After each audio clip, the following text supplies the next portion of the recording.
BJP. സംസ്ഥാന അധ്യക്ഷൻ K. Surendran റിപ്പോർട്ടറിനൊപ്പം ചേരുന്നു. ഈ വയനാട് ഉൾപ്പെടെ 2 നിയമസഭാ മണ്ഡലങ്ങളിലും പാലക്കാട് ആലത്തൂരിലടക്കം തെരഞ്ഞെടുപ്പിന് ഒരുങ്ങിക്കഴിഞ്ഞു.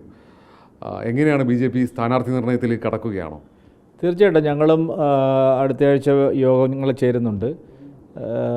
ഇതിനോടകം തന്നെ പലതരത്തിലുള്ള ആശയവിനിമയങ്ങൾ നടന്നുകൊണ്ടിരിക്കുകയാണ്.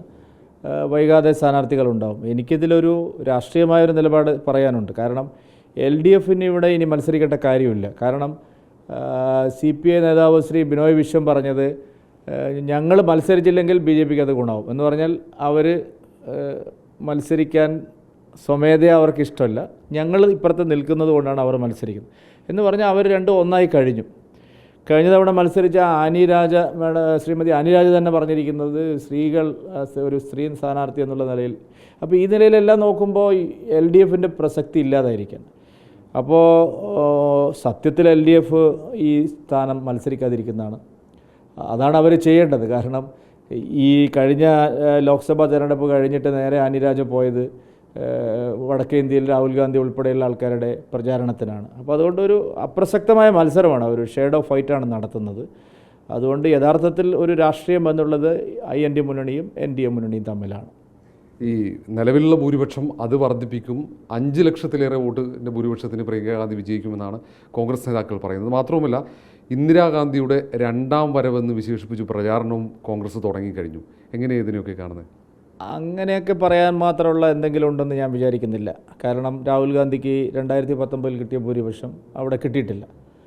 പിന്നെ ഇതൊരു ഉപതെരഞ്ഞെടുപ്പാണ്. ഉപതെരഞ്ഞെടുപ്പിൽ പലതരത്തിൽ ആളുകളെ, വോട്ടർമാരെ സംബന്ധിച്ച് തെരഞ്ഞെടുപ്പ് കഴിഞ്ഞ് 2 മാസത്തിനുള്ളിൽ വീണ്ടും തെരഞ്ഞെടുപ്പ് വരുന്നു, ഇത്രയും ചിലവ് വരുന്നു, അനാവശ്യമായി ഉണ്ടാക്കിയ ഒരു തെരഞ്ഞെടുപ്പാണ് എന്നുള്ള കാര്യം വളരെ വ്യക്തമാണ്. മാത്രമല്ല, രാഹുൽ ഗാന്ധി കഴിഞ്ഞ 5 വർഷം ഒന്നും ചെയ്തില്ല, ഇനിയിപ്പോൾ ഇവരും അതിനപ്പുറത്തേക്കായിരിക്കും എന്നുള്ള ഒരു ബോധം വോട്ടർമാർക്കിടയിലുണ്ട്. അതുകൊണ്ട് അങ്ങനെയുള്ള അവകാശവാദങ്ങളൊന്നും ഉപതെരഞ്ഞെടുപ്പുകളിൽ വിജയം കണ്ട ചരിത്രമില്ല. ഈ കഴിഞ്ഞ തവണ മത്സരിച്ച കെ. സുരേന്ദ്രൻ തന്നെ സ്ഥാനാർത്ഥിയാകുമെന്ന അഭ്യൂഹമുണ്ട്. അല്ലെങ്കിൽ ഒരു സർപ്രൈസ് സ്ഥാനാർത്ഥി വരുമോ? അല്ല, അഭ്യൂഹങ്ങൾ പലതും നടക്കുന്നുണ്ടല്ലോ. ഞങ്ങളെ സംബന്ധിച്ച് അതിനൊരു പ്രോസസ്സുണ്ട്. കേന്ദ്ര പാർലമെൻ്ററി ബോർഡ് ഉചിതമായ സമയത്ത് നല്ലൊരു സ്ഥാനാർത്ഥിയെ പ്രഖ്യാപിക്കും. അതിപ്പോൾ ആര് എന്നുള്ളതിനെ സംബന്ധിച്ച് പ്രസക്തമേ അല്ല. സുരേന്ദ്രനാണോ അല്ലെങ്കിൽ വേറെ ഒരു പേരാണോ എന്നുള്ളത്, ഞങ്ങൾ പൊളിറ്റിക്കൽ ഫൈറ്റാണ് നടത്തുന്നത്. അല്ലാതെ ഇപ്പോൾ കഴിഞ്ഞ തവണ അവിടെ വിജയസാധ്യത ഉണ്ട് എന്ന് വിചാരിച്ചിട്ടല്ലല്ലോ മത്സരിച്ചത്. പൊളിറ്റിക്സ് ഞങ്ങൾ ശരിയായ രീതിയിൽ അന്ന് ഞങ്ങൾ പറഞ്ഞ കാര്യങ്ങളെല്ലാം, അതായത് രാഹുൽ ഗാന്ധി മണ്ഡലം വിടും, രാഹുൽ ഗാന്ധിയുടെ കുടുംബം എന്ന് പറഞ്ഞത് സ്വന്തം കുടുംബത്തെ പറ്റിയാണെന്ന് ഞങ്ങൾ പറഞ്ഞു. അപ്പോൾ അതുകൊണ്ട് ശരിയായ രാഷ്ട്രീയം ഞങ്ങളാണ് പറഞ്ഞത്. ഇതുവരെ പ്രിയങ്ക മത്സരിക്കുന്നതിനോടൊരു വിയോജിപ്പ് LDFൻ്റെ ആരും പറഞ്ഞു കേട്ടിട്ടില്ല.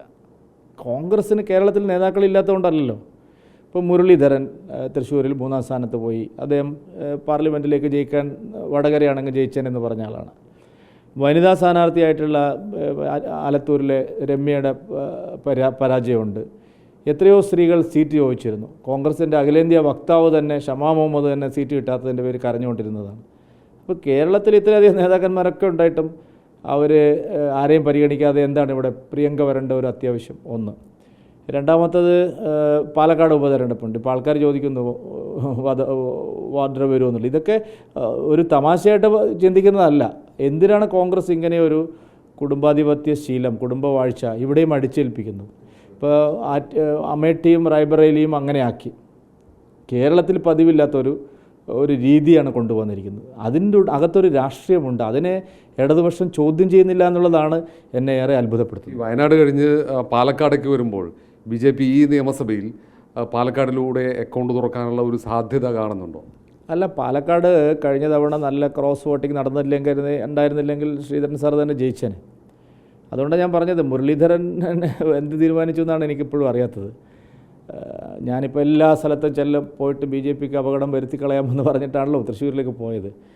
അതൊക്കെ ഒരു പ്രധാന ഘടകമാണ്. ഞങ്ങളെ സംബന്ധിച്ച് എന്തായാലും ശരിയായ ഒരു നല്ല നിലയിൽ ഞങ്ങൾ ആ ബൈ ഇലക്ഷനെ കാണുകയാണ്. ഈ CPM കഴിഞ്ഞ 3 ദിവസമായി പരാജയം വിലയിരുത്തുകയാണ്. വോട്ട് ചോർച്ചയടക്കം പരിശോധിച്ചു. CPMൻ്റെ ശക്തി കേന്ദ്രങ്ങളിലൊക്കെ വോട്ട് ചോർന്നു. BJPക്ക് വോട്ട് വർദ്ധിച്ചത് ഗൗരവത്തോടെ കാണണമെന്നൊക്കെയാണ് വിലയിരുത്തുന്നത്.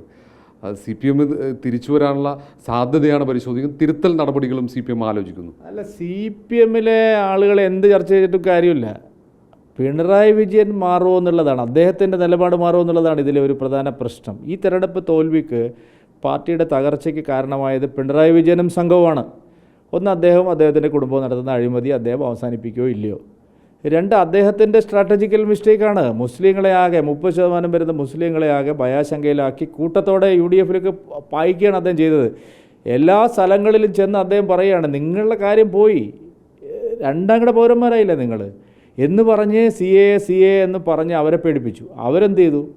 പാർട്ടി സഖാക്കൾ തന്നെ മുസ്ലിങ്ങൾ UDFിന് വോട്ട് ചെയ്തു. ഇപ്പോൾ കോഴിക്കോട് കരീംക്ക എന്ന് പറഞ്ഞിട്ട് പ്രചരണം നടത്തി. ഇപ്പോൾ ഞാൻ നേരെ അനുഭവം, എൻ്റെയൊക്കെ പാർട്ടി ബൂത്തിലിരിക്കുന്ന മുസ്ലിങ്ങൾ പോലും കരീമിക്കയെ വിട്ടിട്ട് രാഘവനെ വോട്ട് ചെയ്തിരിക്കുന്നു. എന്ന് പറഞ്ഞാൽ ആര് പഠിച്ചിട്ടും കാര്യമില്ല. പ്ലീനം ഇതിനേക്കാളും ഗംഭീരമായിട്ട് 4 ദിവസം നടത്തിയതാണ് പാലക്കാട്. പിണറായി വിജയനും സംഘവും അവരുടെ ഉപജാപക വൃന്ദങ്ങളും മാറാതെ ഇതിനകത്ത് ഒരു പരിഷ്കരണവും നടക്കാൻ പോകുന്നില്ല. അത് ഈ ജമ്മത്ത് സംഭവിക്കാനും പോകുന്നില്ല. ഇതാര് പോയി പറയും? ഗോവിന്ദന് ധൈര്യമുണ്ടോ? ഈ പുറത്ത് പറയുന്ന തോമസ് ഐസക്കിന് ധൈര്യമുണ്ടോ? MA ബേബിക്ക് ധൈര്യമുണ്ടോ? ഇനി അത് അവിടെ ഇരിക്കുന്ന കാരാട്ടനും യെച്ചൂരിക്കും ധൈര്യമില്ല ഇദ്ദേഹത്തോട് പറയാൻ, കഞ്ഞിമുടി മുട്ടിപ്പോവും.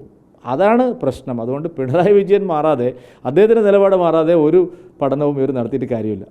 ഈ വയനാട്ടിലും പാലക്കാടും ഉൾപ്പെടെ ഉപതെരഞ്ഞെടുപ്പ് നടക്കുന്ന ഇടങ്ങളിൽ രാഷ്ട്രീയ പോരാട്ടത്തിനാണ് BJP തയ്യാറെടുക്കുന്നത് എന്നാണ് സംസ്ഥാന അധ്യക്ഷൻ K. സുരേന്ദ്രൻ വ്യക്തമാക്കുന്നത്. വീഡിയോ ജേർണലിസ്റ്റ് ML വിഷ്ണുവിനൊപ്പം reporter R. Roshipal, in reporter, Thiruvananthapuram.